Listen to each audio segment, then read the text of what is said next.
300 millones de años. Segunda parte. El planeta humano.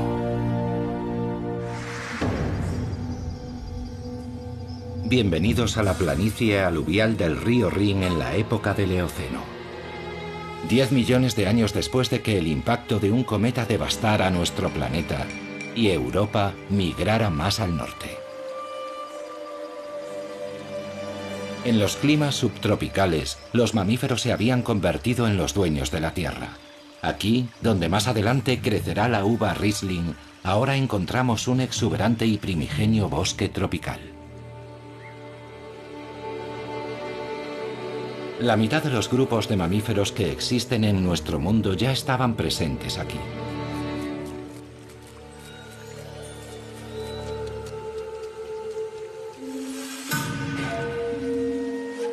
También las aves, los peces y los insectos. Todo el reino animal era prácticamente el mismo que el de nuestro mundo actual. No en Europa, sin embargo. Actualmente muchos de los habitantes del Eoceno viven en las regiones tropicales de Sudamérica y Asia. Solo gracias a un volcán conocemos con exactitud qué animales vivían aquí entonces. Hace 48 millones de años, cuando el volcán entró en erupción, un lago de 300 metros de profundidad se formó en el cráter.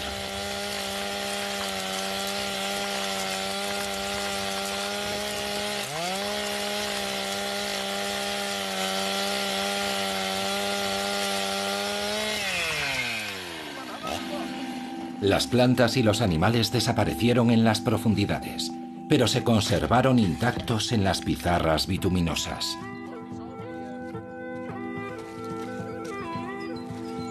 El yacimiento de fósiles de Messel está muy cerca de la ciudad alemana de Darmstadt. Aquí, estrato a estrato, se excava la instantánea de un acontecimiento crucial de la historia geológica. El registro fósil nos cuenta la vida y la muerte en el lago del cráter. Lo más probable es que los gases tóxicos que emanaban de las profundidades alcanzaran la superficie del agua, causando la asfixia de los animales, que caían al lago y se ahogaban. Se han encontrado muchos murciélagos fosilizados. Debieron de acercarse demasiado a la superficie del agua. En la actualidad, el yacimiento de Messel es Patrimonio de la Humanidad de la UNESCO y una ventana excepcional a la Europa prehistórica. Fue aquí donde se encontró la mano de un primate más antigua. Los fósiles hallados en Messel son asombrosos, verdaderas impresiones de los animales, descripciones de su piel, al igual que de su pelaje y de su plumaje. En ocasiones incluso se conservó el contenido de sus estómagos. El hallazgo más espectacular hasta la fecha data de la década de los 80. Un animal parecido al mono de 60 centímetros de longitud, con una cola muy larga.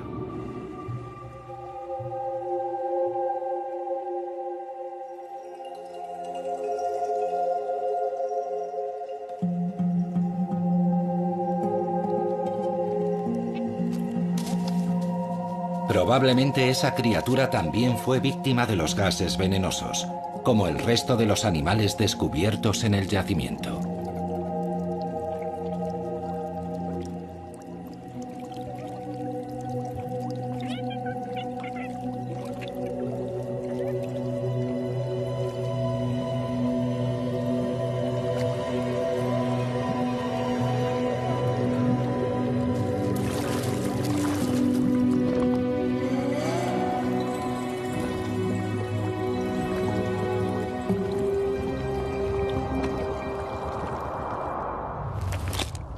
$47 millones de años después, la pequeña dama primate causó un gran revuelo. Bautizada como Ida, durante mucho tiempo fue considerada la progenitora de la raza humana. Aunque nunca existieron pruebas definitivas a ese respecto, su cuerpo exhibe una de las mayores innovaciones de la evolución. 5 dedos con pulgares opuestos, una mano con agarre de precisión.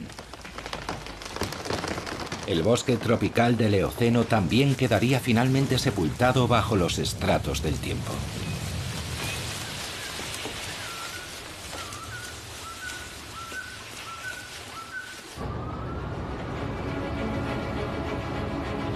Ahora, cada vez que arañamos la superficie, podemos atisbar fugazmente la prehistoria. Aquí, donde las excavadoras sacan el último lignito del subsuelo, antaño crecían bosques vírgenes junto al mar. Dormitando bajo el lignito se encuentran toneladas de ámbar, y en su interior, congelada en el tiempo, la vida de los bosques primigenios.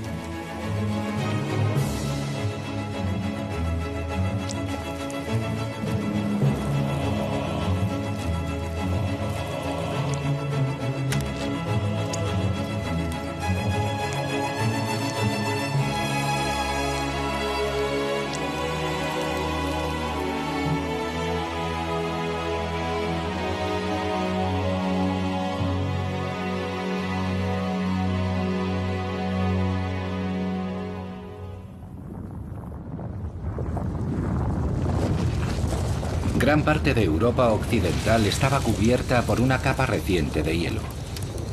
Los glaciares que descendían desde Escandinavia se abrieron paso hasta Londres y desde los Alpes llegaron al lago Kim, en Baviera. Los glaciares formaron y desplazaron tierra y rocas y dejaron tanta agua que vastas áreas del Mar del Norte quedaron anegadas. El Cuaternario, el periodo geológico más reciente, fue una época turbulenta. Muchos glaciares se derritieron y el agua del deshielo esculpió profundos barrancos en la superficie de la Tierra. A medida que el hielo se retiraba hacia el norte, desaparecían los animales de los periodos fríos. De nuevo aparecieron los bosques. Los hipopótamos, los elefantes y los rinocerontes migraron desde el sur hasta esas regiones, verdes de nuevo.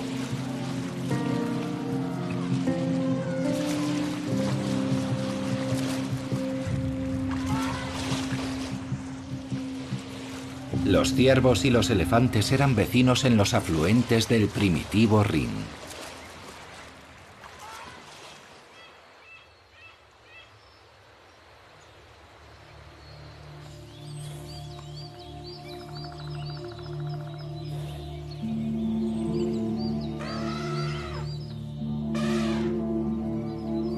Ahora los elefantes vivían donde antes habían pastado los mamuts, y los ciervos y los jabalíes aparecieron para ocupar el lugar de los renos.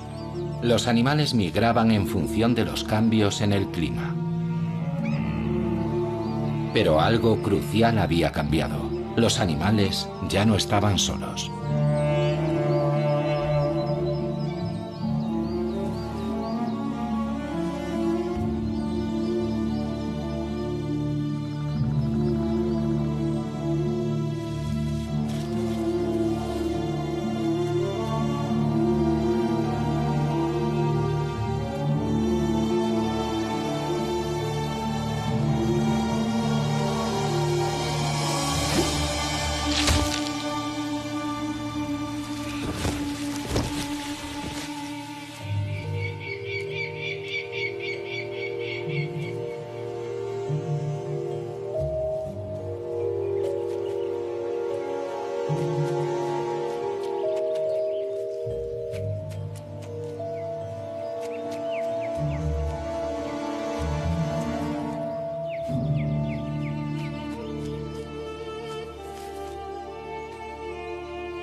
En octubre de 1907, el peón Daniel Harman hizo un hallazgo asombroso.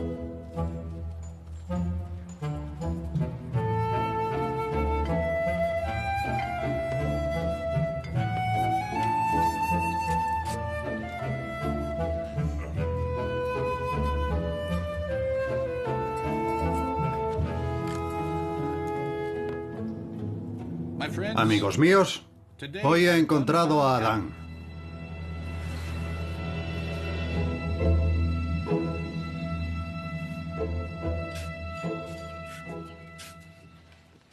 Pocos días después, un antropólogo visitó aquella cantera de arena. Durante 20 años el investigador había pagado a aquellos trabajadores para que buscaran huesos para él. Su paciencia y su inversión por fin habían dado sus frutos. ¿Dónde lo encontró exactamente? Allí, en aquella pared. ¿Revisó cuidadosamente ese lugar? Ajá. ¿Y encontró allí algo más? Esto, eso y esto. Ajá.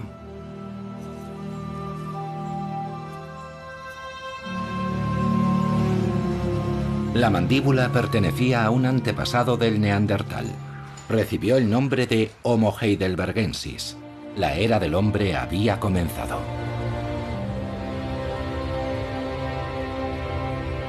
El ring medio se formó mucho antes de que los primeros humanos aparecieran en Europa. Los Alpes presionaban desde el sur, creando las tierras altas de Alemania Central. Después, hace 25 millones de años, el océano se retiró de las cordilleras montañosas emergentes, dejando atrás al ring medio. Hasta 10 millones de años después no se conectaría con el Alto Ring. Mucho más tarde aún, apareció el hombre para dejar su implacable huella sobre el paisaje. Durante la industrialización, el Rin, como muchos otros ríos europeos, fue canalizado en todo su curso, remodelando regiones enteras.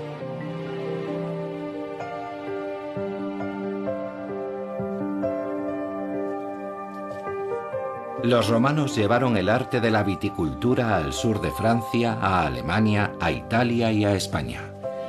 Ellos pusieron los cimientos del éxito del Riesling, el Merlot y el Cabernet.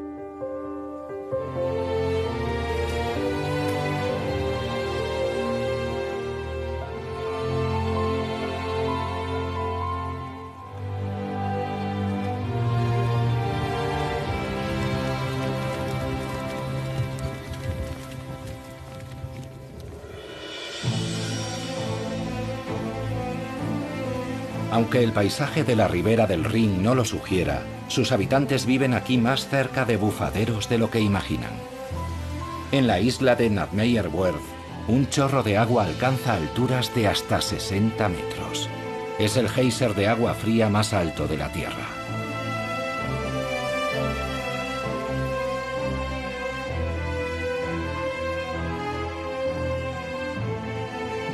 No muy lejos del geyser hay un antiguo cráter, el lago Lájar. En la Edad Media, unos monjes benedictinos se retiraron en este lago aislado. Construyeron un monasterio y lo llamaron María Laach. Pero los monjes ignoraban que vivían más cerca del umbral del infierno que del cielo.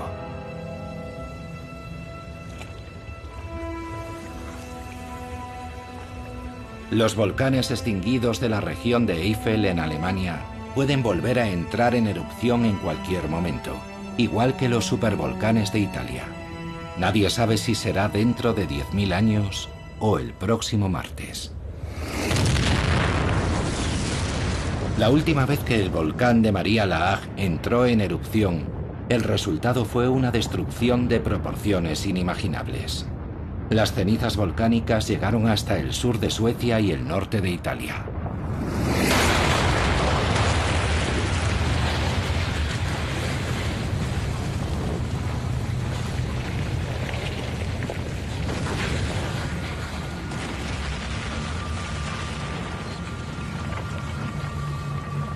Durante días, las avalanchas de lava candente y las cenizas inundaron los valles, creando un muro de 30 metros de altura que contuvo las aguas de los ríos Rin y Mosela durante muchas semanas.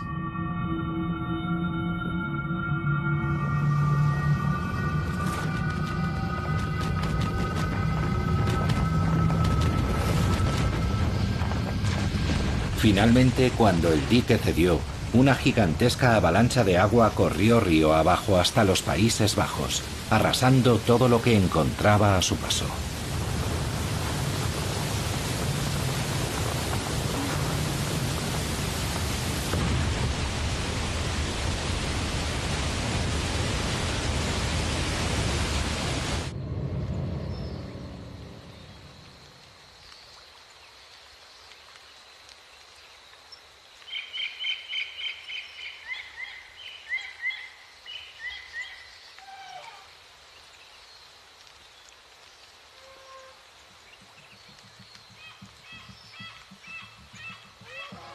Mucho antes de aquella devastación, un ancestro del ser humano actual vivió en una extensa región de Europa y de Oriente Próximo. El Homo neanderthalensis, el neandertal.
Hace más de 200.000 años, esta especie humana ya se había desarrollado en Europa.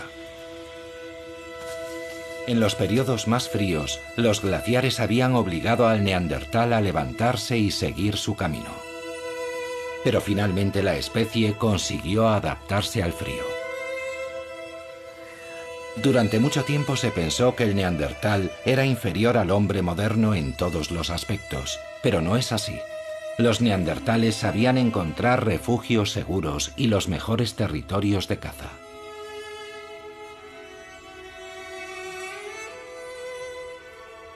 Eran artesanos habilidosos, sabían curtir las pieles y fabricaban ropa con ellas. Los neandertales vivían en pequeños clanes diseminados por zonas muy extensas. Pero incluso en los periodos más cálidos, la supervivencia no resultaba fácil. Los tupidos bosques no solo eran el hogar del ciervo, el rinoceronte y el elefante, allí también vivían los leones y las hienas. A medida que cambiaba el clima, también lo hacía el entorno, pero los neandertales seguían adaptándose para sobrevivir. No sabemos nada acerca de su lenguaje, pero la anatomía de su laringe revela que sin duda eran capaces de comunicarse vocalmente.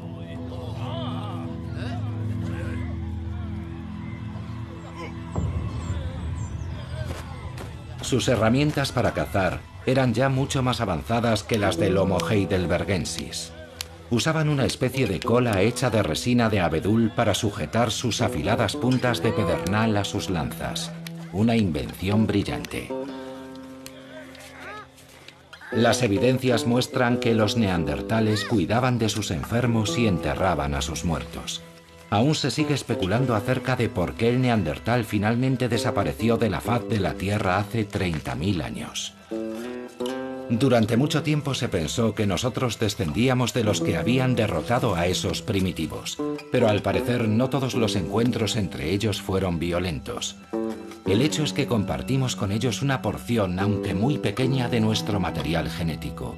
El neandertal sigue viviendo dentro de nosotros.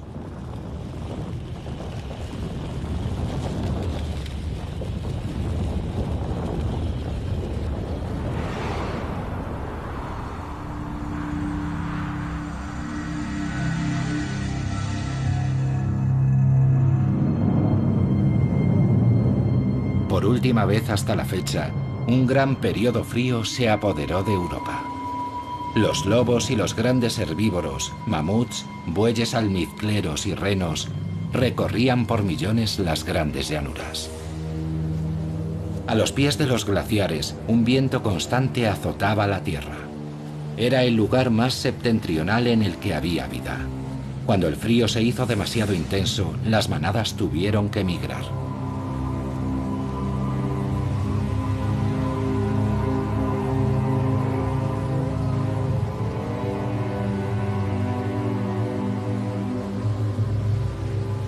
Los lobos seguían a las manadas a todas partes.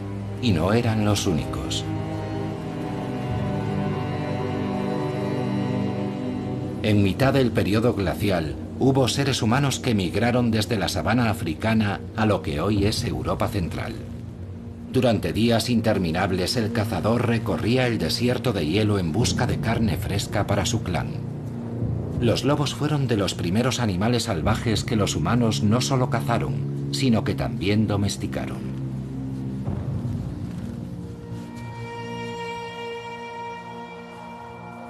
La vida de los cazadores estaba dictada por la migración de las manadas.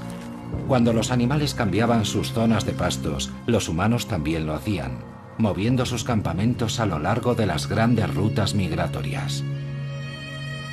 Durante el verano, la estepa era un buen territorio de caza, pero era casi imposible seguir el rastro de los animales durante el invierno, cuando la nieve y el viento borraban sus huellas y desaparecían bajo el manto de nieve.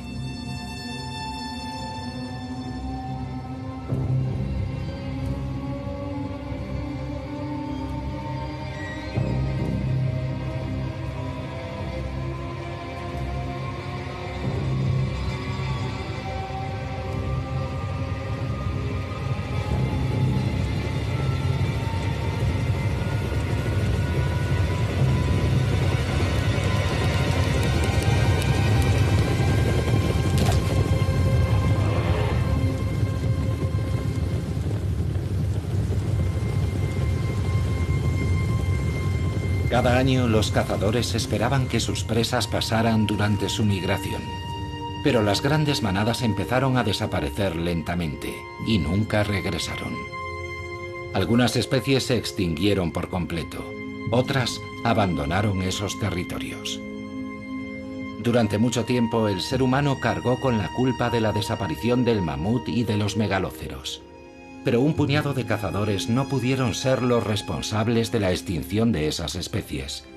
El aumento de las temperaturas parece la explicación más plausible de la desaparición de los animales. El final de la edad de hielo marcó el inicio de un nuevo periodo geológico, porque solo después de que los glaciares se derritieran, Europa empezó a ser el lugar que hoy conocemos.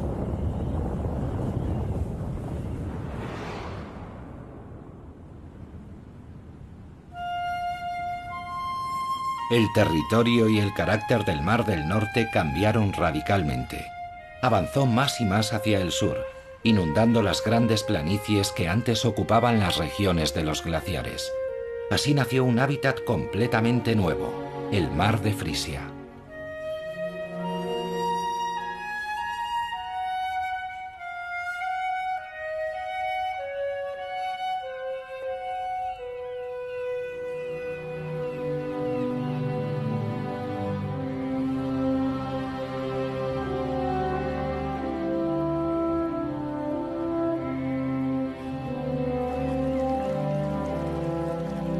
Arenas de grano fino, lodo gris y marrón y aguas turbias hasta donde alcanza la vista.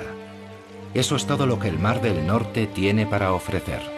Y aún así, el desierto de hielo de hace siglos se convirtió en un hábitat rico y diverso. 2 veces al día las mareas inundan el Mar de Frisia con sus aguas ricas en nutrientes. El lodo ofrece protección y alimento. Bajo la superficie del fango prolifera la vida. Esta es la guardería de muchos peces que crecerán y vivirán en el Mar del Norte. También el lumpo desova aquí. El macho se deja la piel para proteger sus huevas.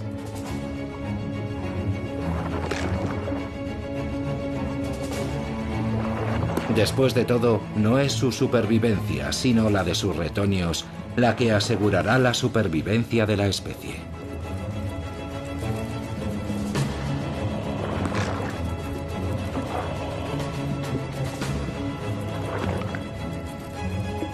Cuando las huevas eclosionan, las larvas permanecen durante algún tiempo en las aguas poco profundas antes de aventurarse en mar abierto.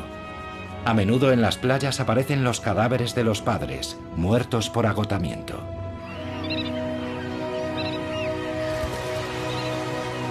En primavera y otoño, millones de aves migratorias hacen una parada para descansar en el mar de Frisia. La región acoge la mayor población de aves de toda Centroeuropa. La edad de hielo creó una isla de vida.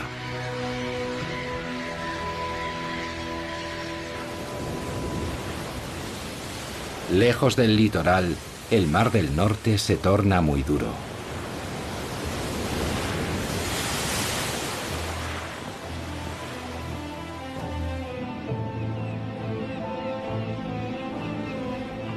Entre su violento oleaje se alza en el mar la isla de Helgoland.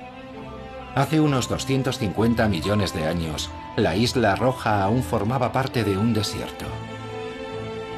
Es la única escala posible en muchos kilómetros para las aves de paso que necesitan descansar. Una vez al año, los acantilados de Helgoland ofrecen a miles de aves marinas un lugar perfecto para criar a sus polluelos.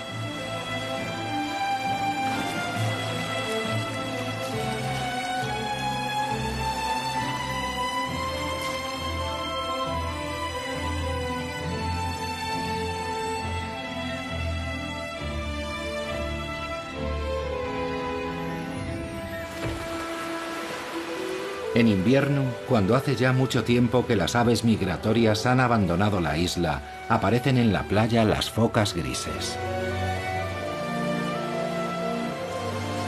Los machos compiten por los mejores sitios, intentando conquistar las zonas de la playa donde las hembras se reúnen para esperar el nacimiento de sus crías.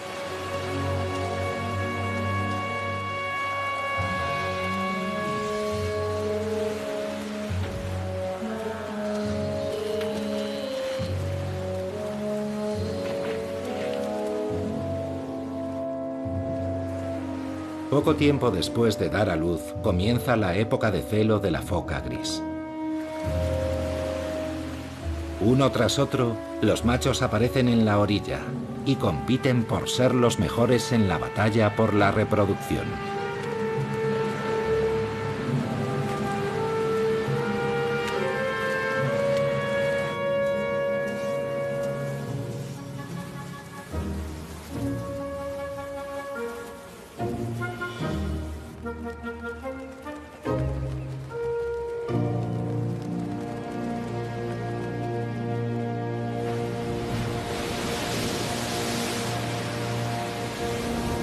En invierno, el fuerte viento agita el mar. Las altas olas se estrellan contra los acantilados y contra la playa, arrastrando piedras y arena hacia otros lugares. El ser humano intenta detener el proceso.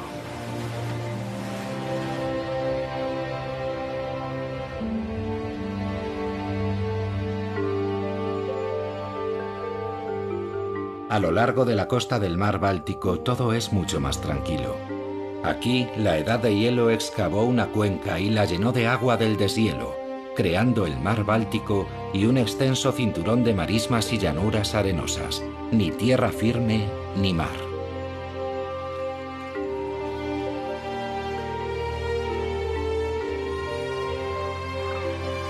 Ajenas a la intervención humana, grandes zonas de la costa del mar Báltico son un santuario para la fauna silvestre.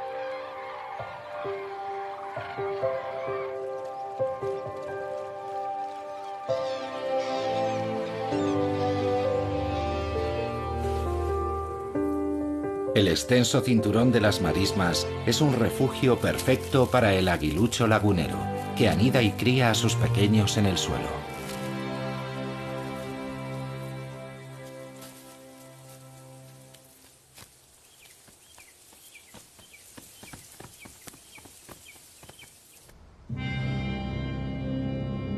Los acantilados blancos de Rügen también son obra de la Edad de Hielo, que hizo emerger la isla desde las profundidades del mar Báltico. La roca cretácica de los acantilados se formó en la era de los dinosaurios, como resultado de la acumulación de diminutos esqueletos del plancton.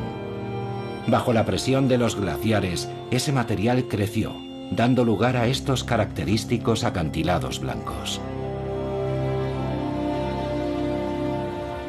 El período cálido cubrió sus paredes con una fina capa de material vegetal.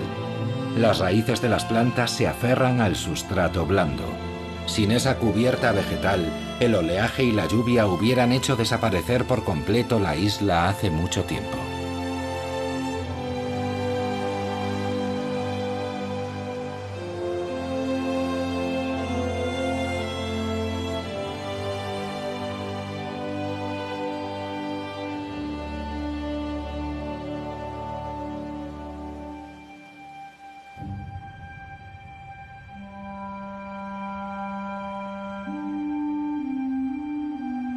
Tras el final de la edad de hielo, las temperaturas ascendieron muy deprisa.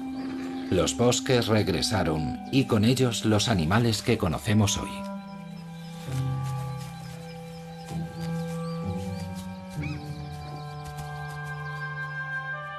Los grupos humanos que hasta entonces habían sido cazadores-recolectores nómadas empezaron a establecerse y a cambiar su entorno.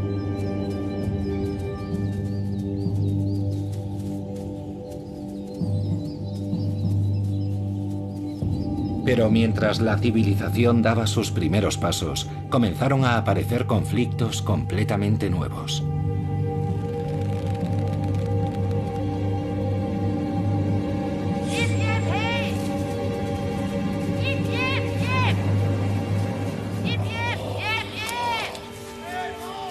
La fauna salvaje ya no era solo una fuente de alimentación.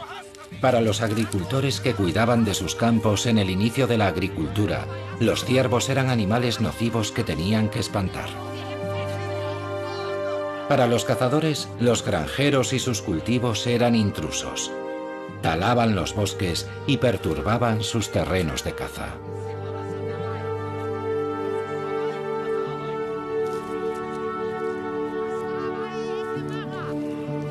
La agricultura, sin embargo, finalmente se impuso. Y con la así llamada Revolución Neolítica, el ser humano comenzó un proceso dirigido a adaptar la naturaleza a sus propias necesidades. Aparecieron las aldeas y después las ciudades, y la población creció rápidamente, porque el hombre ya no dependía de lo que podía cazar o recolectar, ahora podía producir sus propios alimentos. La fauna salvaje evitaba los asentamientos humanos, retirándose cada vez más a las profundidades de los bosques.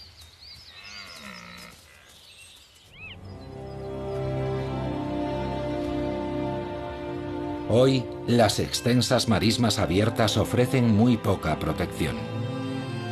Pero es aquí donde se reúnen todos los años las aves migratorias para iniciar su viaje al sur. Estas tierras llanas y prácticamente sin árboles proporcionan una buena visión a las aves predadoras, tales como el aguilucho lagunero, que intenta aprovechar al máximo la situación antes de que partan los visitantes veraniegos. Cuando las temperaturas caen y las aves migratorias ya han iniciado su viaje, la quietud invade la costa del Mar del Norte, la marisma más extensa del mundo. El lugar parece tan remoto y deshabitado como lo estaba hace 2000 años. Extensos bosques cubren la mayor parte de Europa occidental, pero a través del Rin, la civilización avanzó rápidamente hacia el norte. Tras conquistar parte de los asentamientos germánicos, los romanos empezaron inmediatamente a construir una red de suministros y de calzadas. Comenzaba así la división, medición y administración de Germania.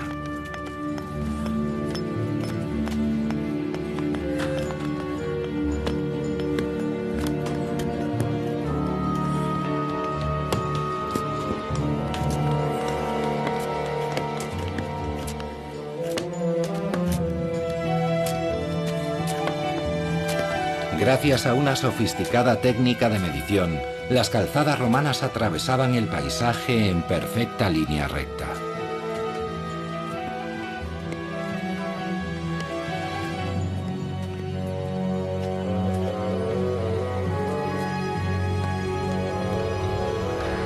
Esas calzadas conectaban los campamentos romanos, que más adelante se convertirían en ciudades, entre ellas Colonia, Maguncia y Coblenza.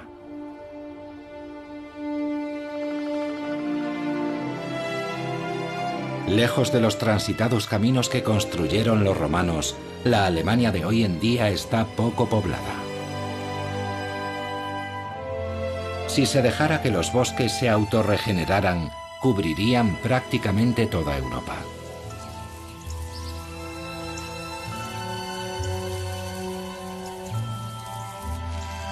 Pero donde viven e intervienen los seres humanos, los huertos de árboles frutales, los campos y los pastos han ocupado gran parte de las áreas forestales.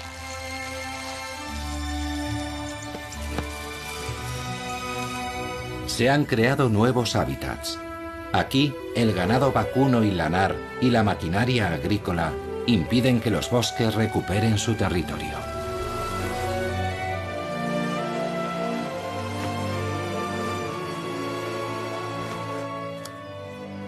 A las cigüeñas les gusta estar muy cerca de los asentamientos humanos y se benefician de una masacre que tiene lugar regularmente, recogiendo suculentos bocados en el campo tras la batalla.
La humanidad se abre camino una y otra vez para ocupar su lugar en la naturaleza. Hasta comienzos del siglo XIX, la madera fue el material más utilizado y prácticamente el único con el que calentarse. Regiones enteras fueron deforestadas. En aquella época, los osos casi habían desaparecido.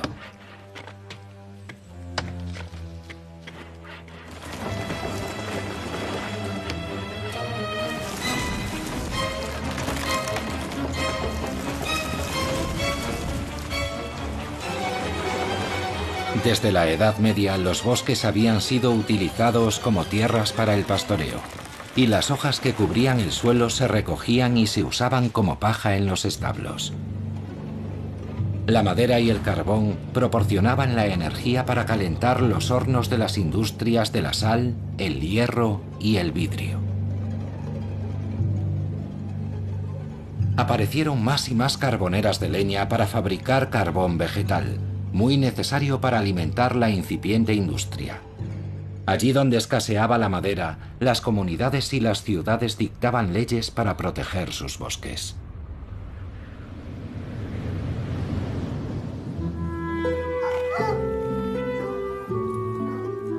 También la aristocracia tomó medidas para frenar la deforestación.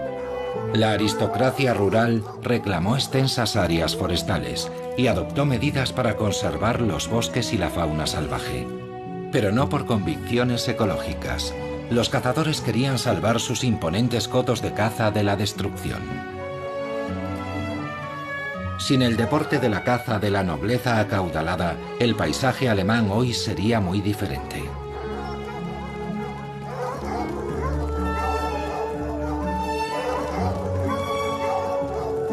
Durante milenios, la caza fue una necesidad existencial para el ser humano.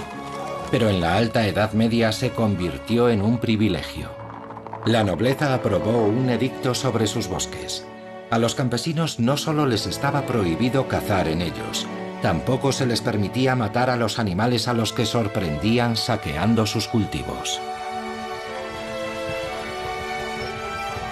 En aquella época se dictó una ley que revocaba los derechos del campesinado sobre las tierras siempre que los árboles y los matorrales crecieran tanto que alcanzaran las espuelas de un jinete.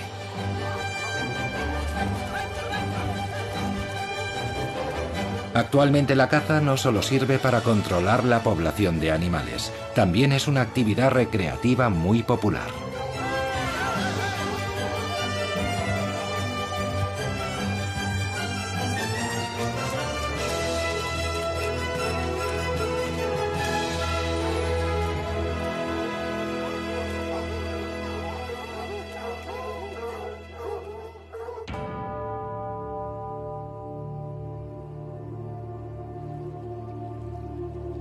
Pero algunos bosques de Alemania Oriental no deben su existencia a la nobleza. La leyenda cuenta que los bosques de Spray, con su laberinto de innumerables canales, son obra del diablo.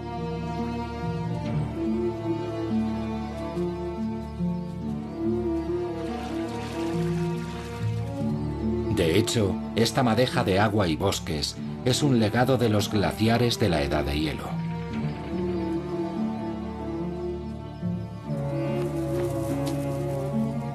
Aquí, ocultas en este dédalo acuático, las cigüeñas negras crían a sus polluelos.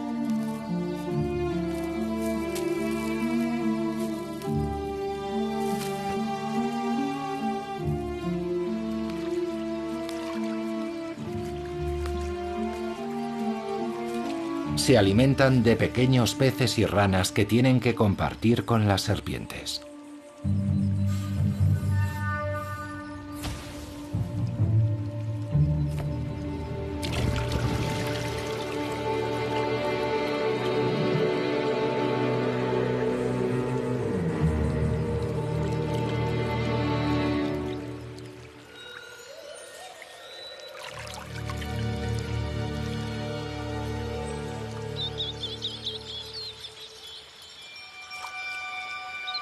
El bosque de alisos de Spray ya no crece solo de forma natural. Las semillas que caen en los arroyos son pescadas en la superficie y después plantadas en la tierra.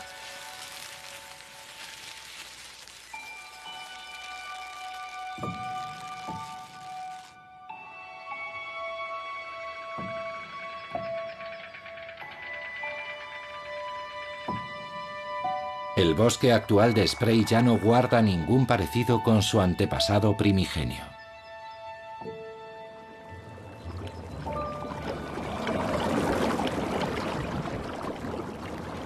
El hombre cambia los paisajes que han evolucionado durante millones de años. Hace 100 millones de años, animales exóticos vivían en el estrecho estuario situado en lo que hoy es la frontera entre Alemania y la República Checa. Los restos de caliza de Creta y los esqueletos hundidos en el lecho del río se acumularon aquí estrato a estrato, milímetro a milímetro.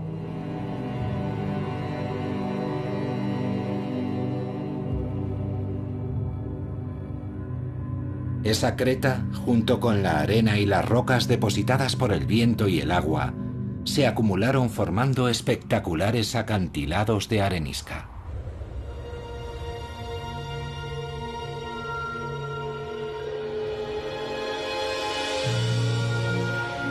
Cuando el océano se retiró, la erosión hizo su trabajo sobre los bancos de arenisca, convirtiéndolos en las dentadas montañas de arenisca del Elba.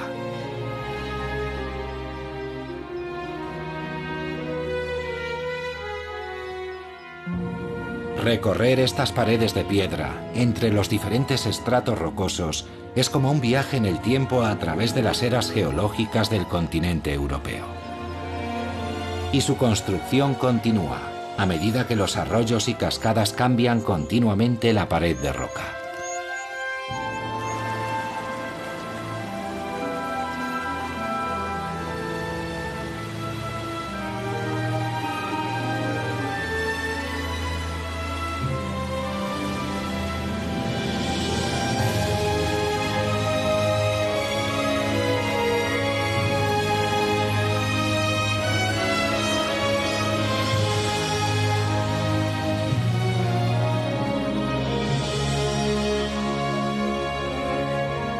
La explotación de esta arenisca comenzó en una fecha muy temprana, en el siglo XI. Mucho tiempo después, con el desarrollo del transporte fluvial, aparecieron canteras a lo largo de todo el río Elba. En algunos puntos, las canteras ampliaron el estrecho valle de este río.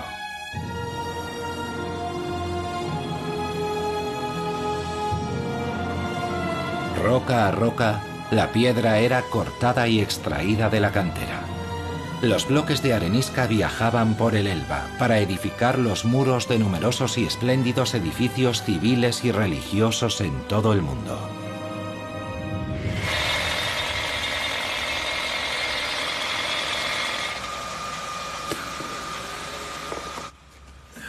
Esa arenisca sigue extrayéndose actualmente y se envía a clientes de todo el mundo.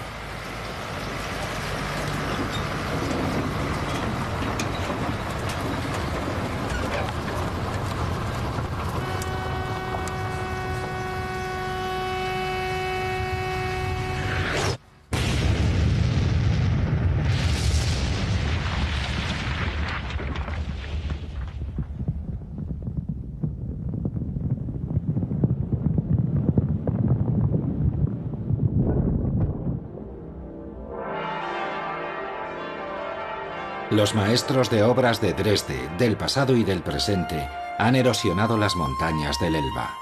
Para la reconstrucción de la histórica Frauenkirche, la iglesia de Nuestra Señora, regresaron una vez más a las viejas canteras de arenisca. El ayuntamiento de la ciudad de Hamburgo está construido con piedra del Elba, al igual que otros muchos edificios de este paisaje urbano. Los halcones también anidan aquí, como lo hacen en los riscos de las montañas de arenisca del Elba.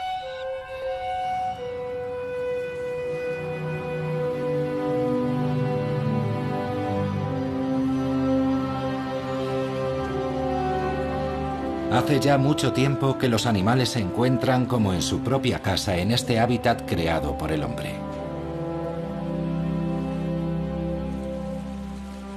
Las grandes ciudades actuales ya no resultan hostiles para la vida.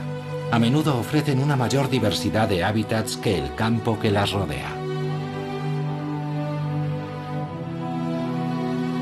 Su emblemática catedral y los puentes del Rin son hitos inconfundibles del paisaje urbano de Colonia.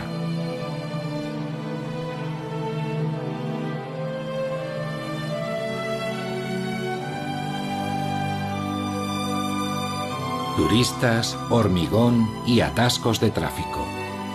Resulta difícil imaginar animales aquí. Pero los centros urbanos no solo atraen a los seres humanos. Animales inmigrantes llegados de todo el mundo han encontrado en la metrópolis un nuevo hogar, añadiendo color y variedad al escenario. Nuestras ciudades contemporáneas ponen punto final de momento al largo y transformador viaje de Europa.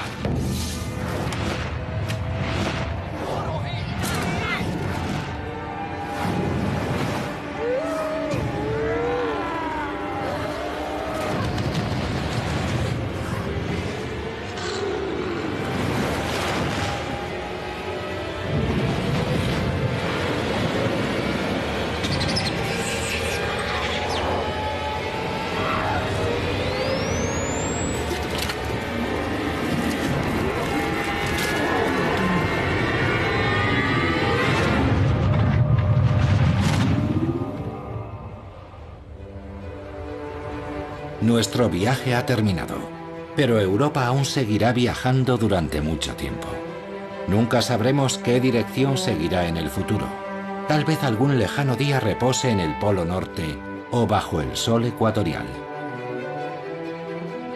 Nosotros ya no estaremos allí para ver si queda atrapada entre dos continentes y se eleva hasta las alturas para luego hacerse pedazos y hundirse en el mar. O si quedará cubierta por una capa de hielo de kilómetros de espesor.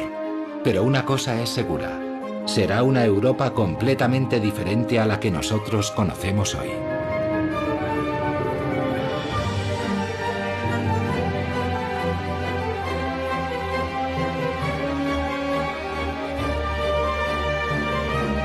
Las raíces de las plantas se aferran al sustrato blando. Sin esa cubierta vegetal, el oleaje y la lluvia hubieran hecho desaparecer por completo la isla hace mucho tiempo.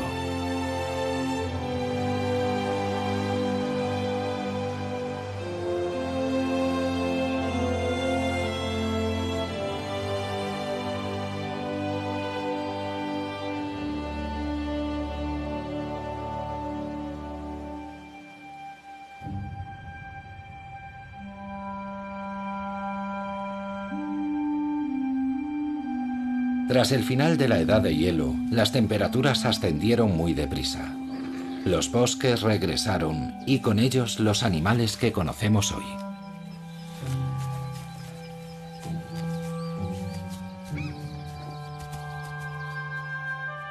Los grupos humanos que hasta entonces habían sido cazadores-recolectores nómadas empezaron a establecerse y a cambiar su entorno.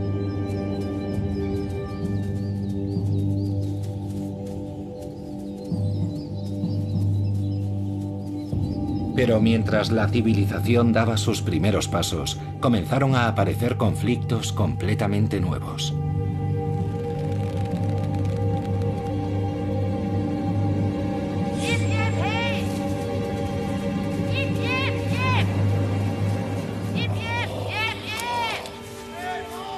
La fauna salvaje ya no era solo una fuente de alimentación.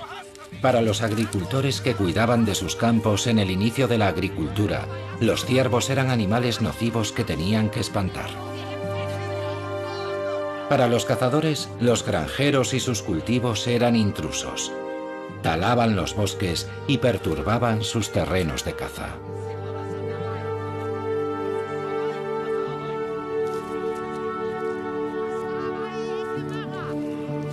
La agricultura, sin embargo, finalmente se impuso. Y con la así llamada Revolución Neolítica, el ser humano comenzó un proceso dirigido a adaptar la naturaleza a sus propias necesidades. Aparecieron las aldeas y después las ciudades, y la población creció rápidamente, porque el hombre ya no dependía de lo que podía cazar o recolectar, ahora podía producir sus propios alimentos. La fauna salvaje evitaba los asentamientos humanos, retirándose cada vez más a las profundidades de los bosques.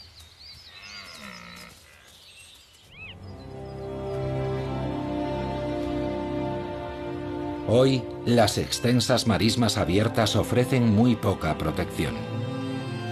Pero es aquí donde se reúnen todos los años las aves migratorias y pueden volver a entrar en erupción en cualquier momento, igual que los supervolcanes de Italia. Nadie sabe si será dentro de 10.000 años o el próximo martes. La última vez que el volcán de Maria Laach entró en erupción, el resultado fue una destrucción de proporciones inimaginables. Las cenizas volcánicas llegaron hasta el sur de Suecia y el norte de Italia.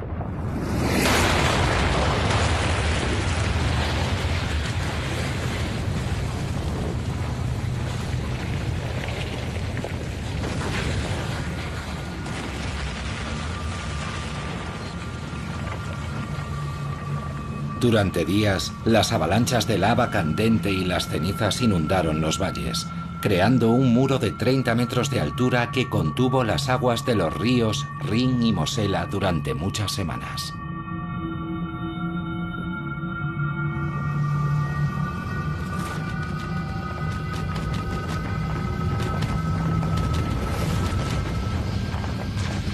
Finalmente, cuando el dique cedió, una gigantesca avalancha de agua corrió río abajo hasta los Países Bajos, arrasando todo lo que encontraba a su paso.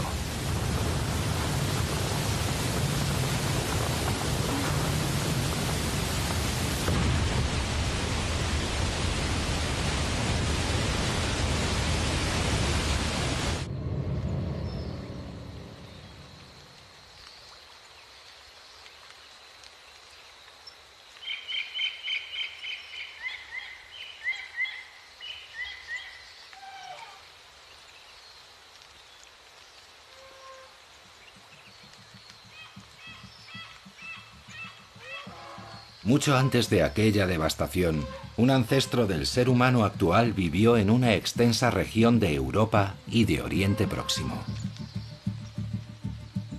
El Homo neanderthalensis, el neandertal.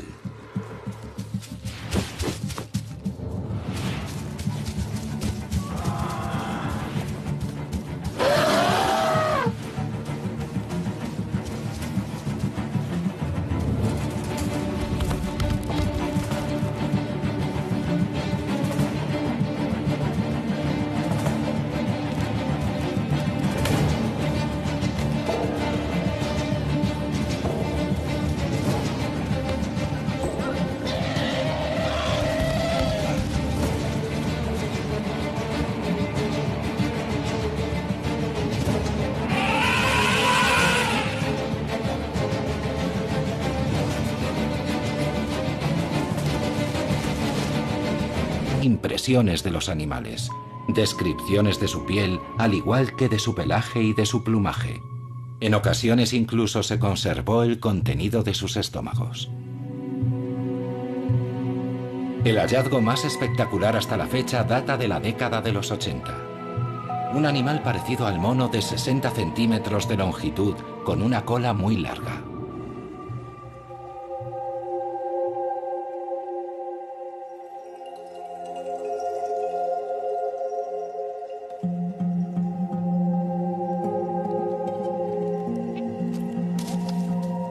Probablemente esa criatura también fue víctima de los gases venenosos, como el resto de los animales descubiertos en el yacimiento.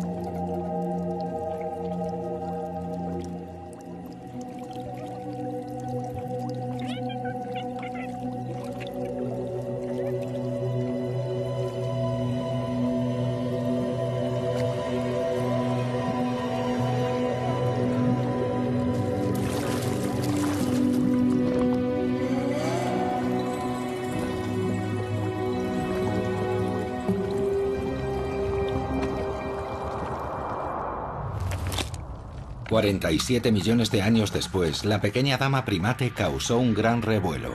Bautizada como Ida, durante mucho tiempo fue considerada la progenitora de la raza humana. Aunque nunca existieron pruebas definitivas a ese respecto, su cuerpo exhibe una de las mayores innovaciones de la evolución. 5 dedos con pulgares opuestos, una mano con agarre de precisión. El bosque tropical del Eoceno también quedaría finalmente sepultado bajo los estratos del tiempo.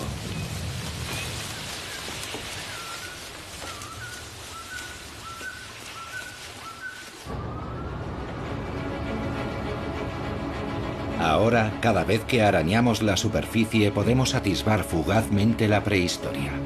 Aquí, donde las excavadoras sacan el último lignito del subsuelo, antaño crecían bosques vírgenes junto al mar.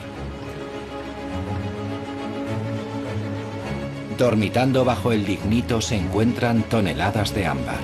Y en su interior, congelada en el tiempo, la vida de los bosques primigenios.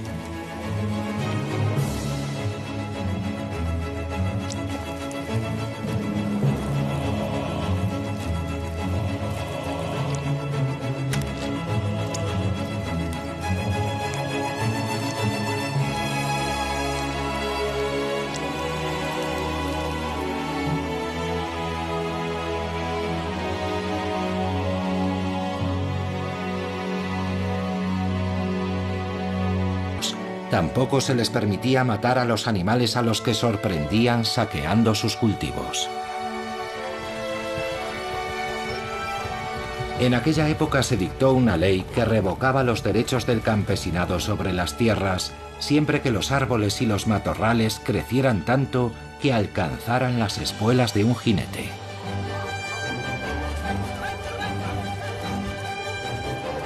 Actualmente la caza no solo sirve para controlar la población de animales, también es una actividad recreativa muy popular.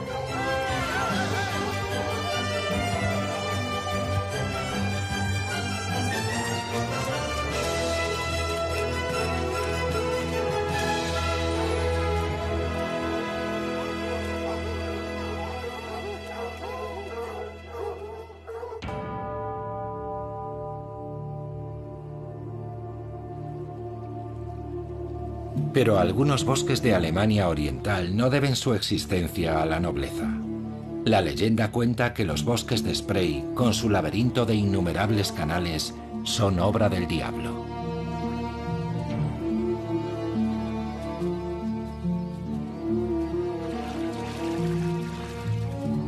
De hecho, esta madeja de agua y bosques es un legado de los glaciares de la Edad de Hielo.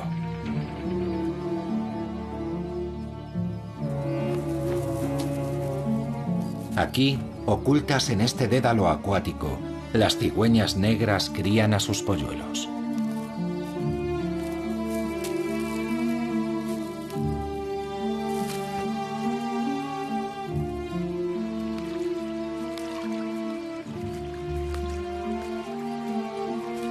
Se alimentan de pequeños peces y ranas que tienen que compartir con las serpientes.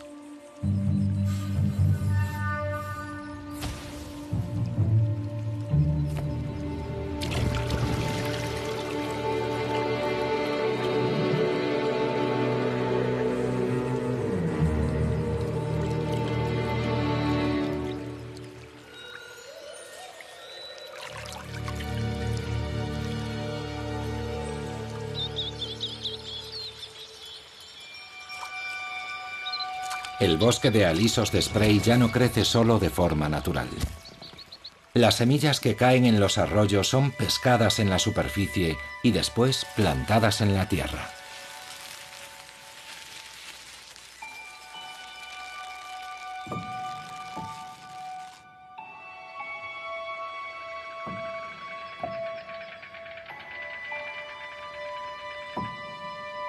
El bosque actual de Spray ya no guarda ningún parecido con su antiguo. Ahora, cada vez que arañamos la superficie podemos atisbar fugazmente la prehistoria. Aquí, donde las excavadoras sacan el último lignito del subsuelo, antaño crecían bosques vírgenes junto al mar. Dormitando bajo el lignito se encuentran toneladas de ámbar. Y en su interior, congelada en el tiempo, la vida de los bosques primigenios.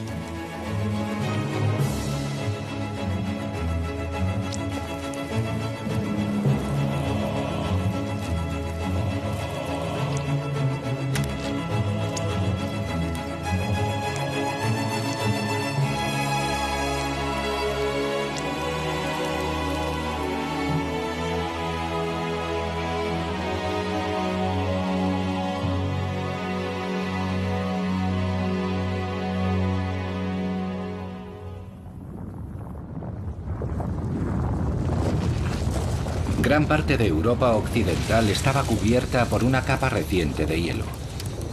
Los glaciares que descendían desde Escandinavia se abrieron paso hasta Londres y desde los Alpes llegaron al lago Kim, en Baviera.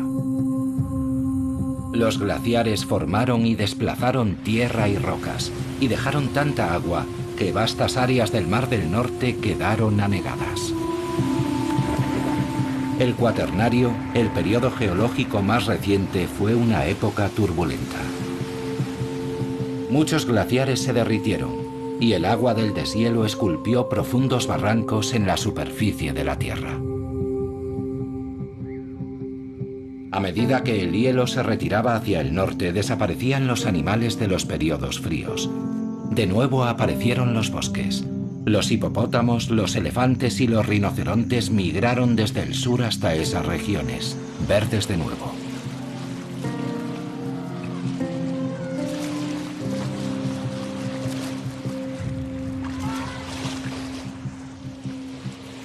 Los ciervos y los elefantes eran vecinos en los afluentes del primitivo Rin.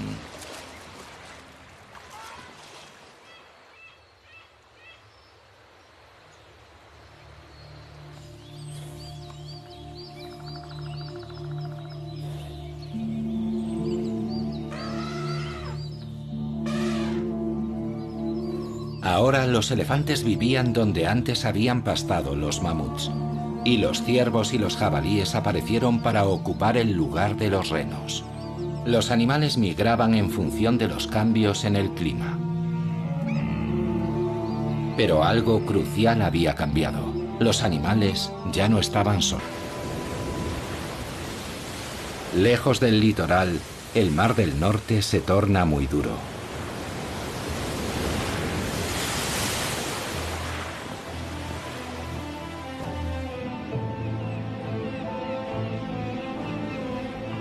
Entre su violento oleaje se alza en el mar la isla de Helgoland. Hace unos 250 millones de años, la Isla Roja aún formaba parte de un desierto. Es la única escala posible en muchos kilómetros para las aves de paso que necesitan descansar. Una vez al año, los acantilados de Helgoland ofrecen a miles de aves marinas un lugar perfecto para criar a sus polluelos.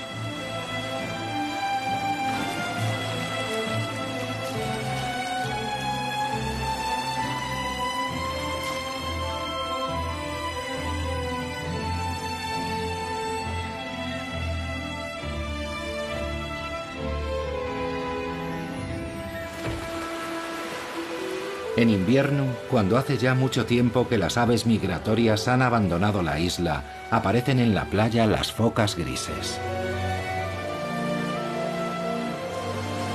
Los machos compiten por los mejores sitios, intentando conquistar las zonas de la playa donde las hembras se reúnen para esperar el nacimiento de sus crías.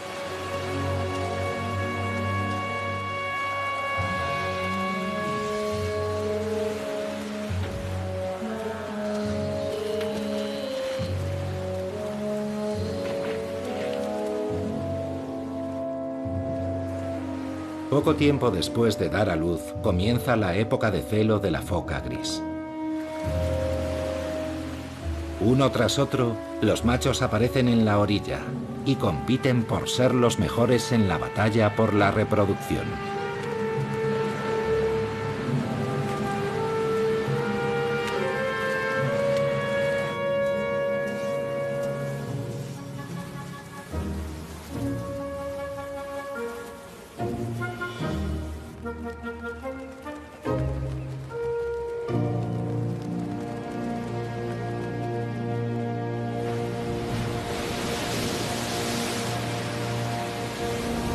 En invierno, el fuerte viento agita el mar. Las altas olas se estrellan contra los acantilados y contra la playa, arrastrando piedras y arena hacia otros lugares. El ser humano intenta detener el proceso.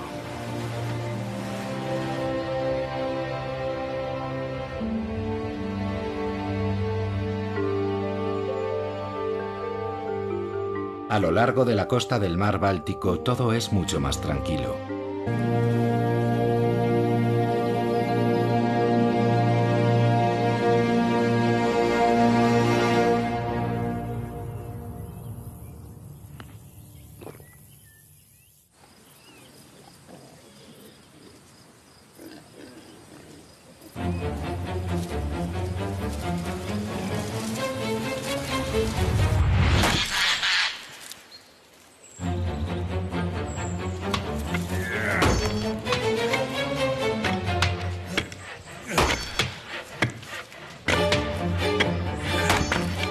La humanidad se abre camino una y otra vez para ocupar su lugar en la naturaleza. Hasta comienzos del siglo XIX, la madera fue el material más utilizado y prácticamente el único con el que calentarse. Regiones enteras fueron deforestadas. En aquella época, los osos casi habían desaparecido.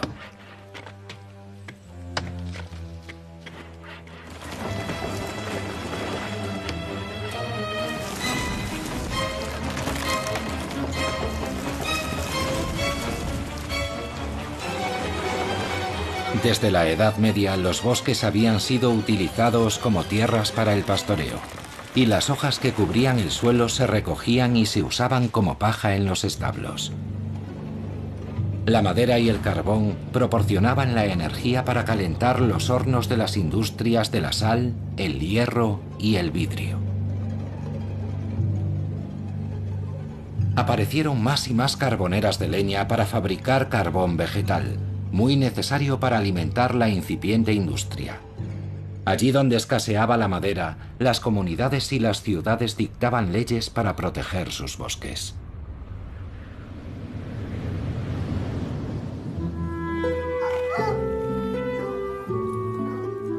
También la aristocracia tomó medidas para frenar la deforestación.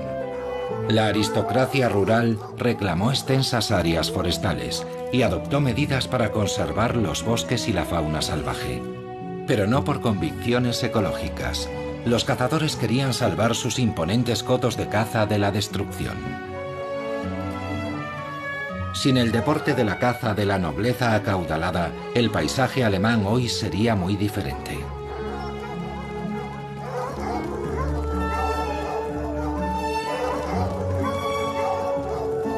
Durante milenios, la caza fue una necesidad existencial para el ser humano. Pero en la Alta Edad Media se convirtió en un privilegio. La nobleza aprobó un edicto sobre sus bosques. A los campesinos no solo les estaba prohibido cazar en ellos, tampoco se les permitía matar a los animales.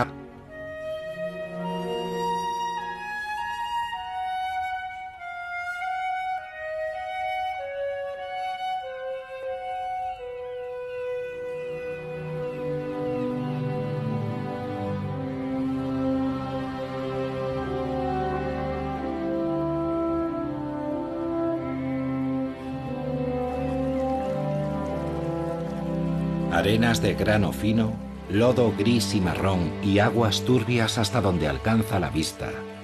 Eso es todo lo que el Mar del Norte tiene para ofrecer. Y aún así, el desierto de hielo de hace siglos se convirtió en un hábitat rico y diverso. 2 veces al día las mareas inundan el mar de Frisia con sus aguas ricas en nutrientes. El lodo ofrece protección y alimento. Bajo la superficie del fango prolifera la vida. Esta es la guardería de muchos peces que crecerán y vivirán en el Mar del Norte. También el lumpo desova aquí. El macho se deja la piel para proteger sus huevas.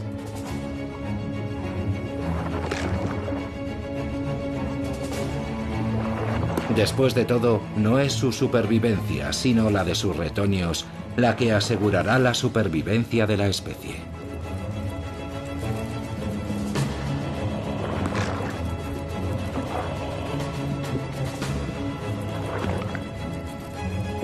Cuando las huevas eclosionan, las larvas permanecen durante algún tiempo en las aguas poco profundas antes de aventurarse en mar abierto. A menudo en las playas aparecen los cadáveres de los padres, muertos por agotamiento.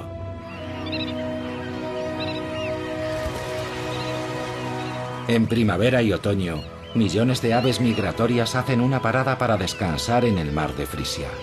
La región acoge la mayor población de aves de toda Centroeuropa. La edad de hielo creó una isla de vida.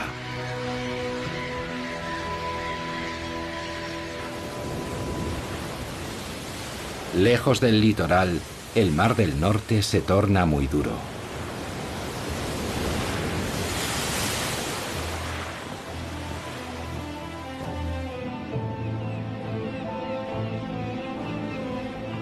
Entre su violento oleaje se alza en el mar la isla de Helgoland.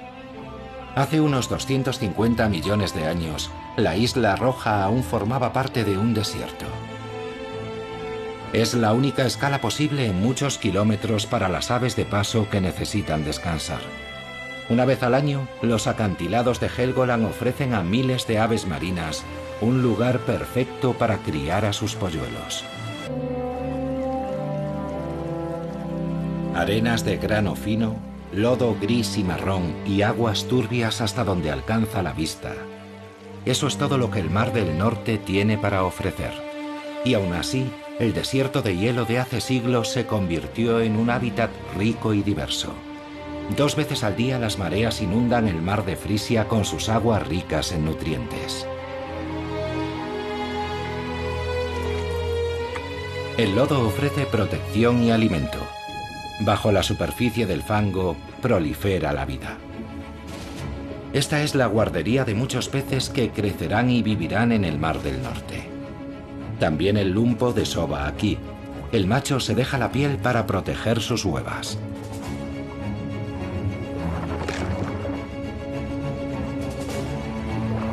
Después de todo, no es su supervivencia, sino la de sus retoños, la que asegurará la supervivencia de la especie.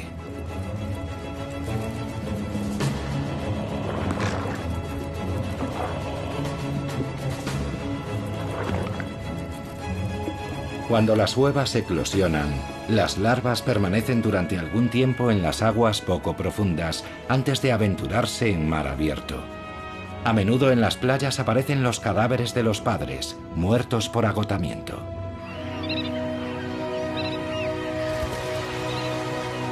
En primavera y otoño, millones de aves migratorias hacen una parada para descansar en el mar de Frisia. La región acoge la mayor población de aves de toda Centroeuropa. La edad de hielo creó una isla de vida.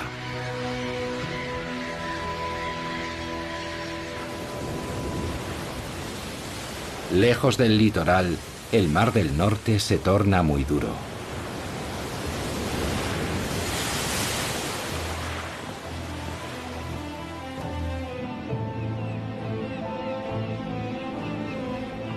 Entre su violento oleaje se alza en el mar la isla de Helgoland. Hace unos 250 millones de años, la isla roja aún formaba parte de un desierto.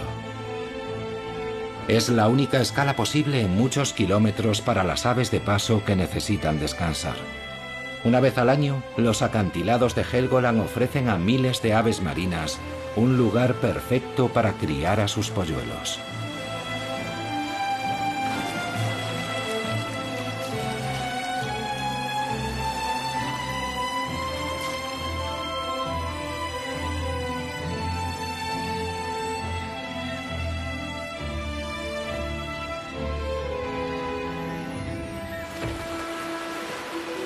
En invierno, cuando hace ya muy...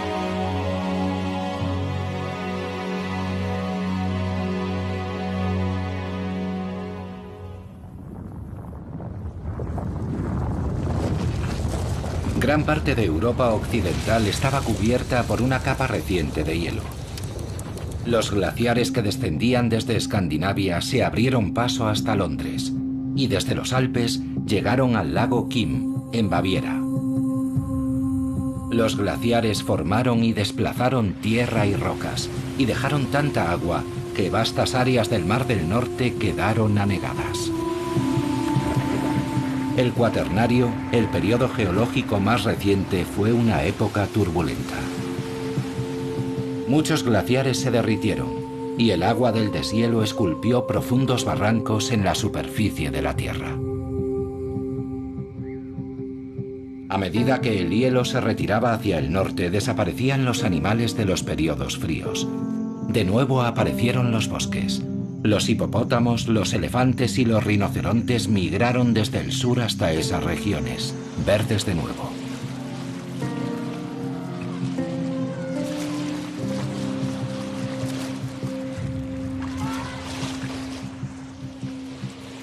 Los ciervos y los elefantes eran vecinos en los afluentes del primitivo Rin.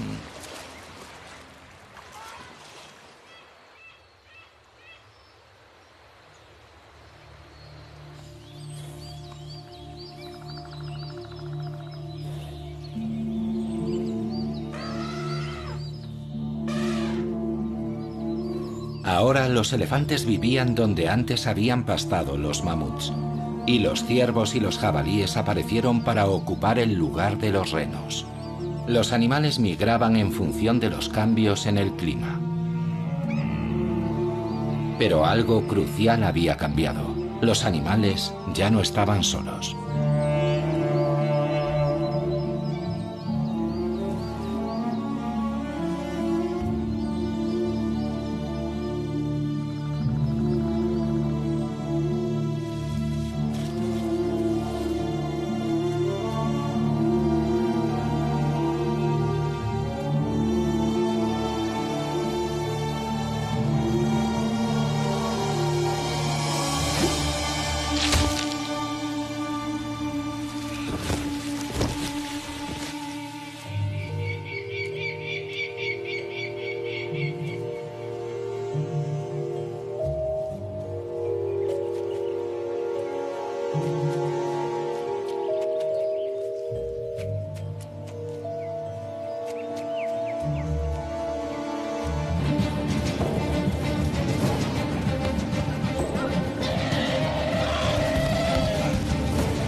Hace más de 200.000 años, esta especie humana ya se había desarrollado en Europa.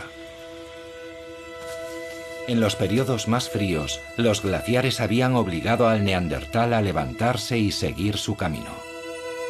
Pero finalmente la especie consiguió adaptarse al frío. Durante mucho tiempo se pensó que el neandertal era inferior al hombre moderno en todos los aspectos, pero no es así. Los neandertales sabían encontrar refugios seguros y los mejores territorios de caza.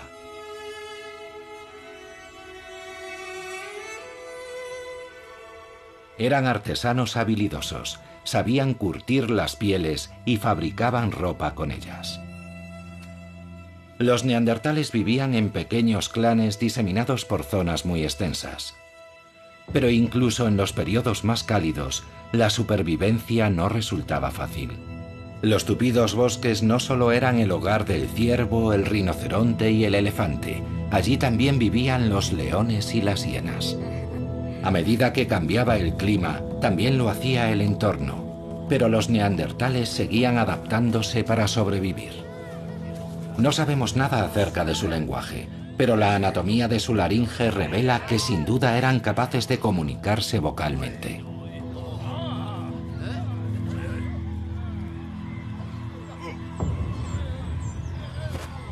Sus herramientas para cazar eran ya mucho más avanzadas que las del Homo heidelbergensis. Usaban una especie de cola hecha de resina